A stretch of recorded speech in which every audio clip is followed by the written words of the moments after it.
திமுக கூட்டணியில் எந்த கட்சியும் கூட்டணி ஆட்சி குறித்து கோரிக்கை வைத்து பேசவில்லை என எம்பி நவாஸ்கனி தெரிவித்தார்.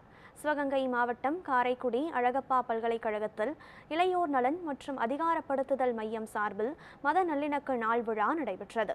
இதில் பல்கலைக்கழக துணைவேந்தர் பேராசிரியர் ரவி, அமைச்சர்கள் ராஜகண்ணப்பன், மெய்யநாதன், பெரிய கருப்பன், நவாஸ்கனி எம்பி உள்ளிட்டோர் கலந்து கொண்டனர்.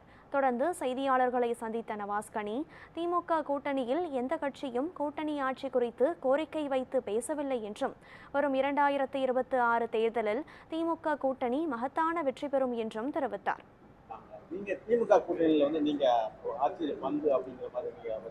திமுக எந்த கட்சியுமே கேட்கலங்க, யாருங்க கேட்கல. திமுக இல்லை, முன்னாடி அவங்க அதிகாரத்தில் பங்கு இருந்தாங்க. இன்றைக்கு திராவிட முன்னேற்ற கழகம் தலைமையில் ஆட்சி அமைந்ததற்காக தான் கூட்டணி கட்சி எல்லாருமே அதில் உழைச்சிட்டு இருக்காங்க. வேற யாருக்கும் எந்த கோரிக்கையும் கிடையாது. 2024 திராவிட முன்னேற்ற கழகம் தலைமையிலான கூட்டணி இன்றைக்கு அப்படியே நம்முடைய தமிழ்நாட்டின் முதல்வர் தொடர்ந்துகிட்டு இருக்காங்க. இன்னைக்கு அதிமுக பிஜேபி கூட்டணி ஏற்பட்டிருக்கு. ஆனால் இந்த கூட்டணியே தேர்தல் வரைக்கும் தொடருமாங்கிறதே சந்தேகமாக தான் இருக்குது. ஒரு ரெண்டு தரப்புலையுமே கீழே தொண்டர்களிடத்தில் ஒற்றுமை ஏற்படலை, ஒரு கூட்டணி கீழே ஏற்படலை. ஒரு நிர்பந்தத்தில் தான் அந்த கூட்டணி ஏற்பட்டது உங்களுக்குலாம் தெரியும்.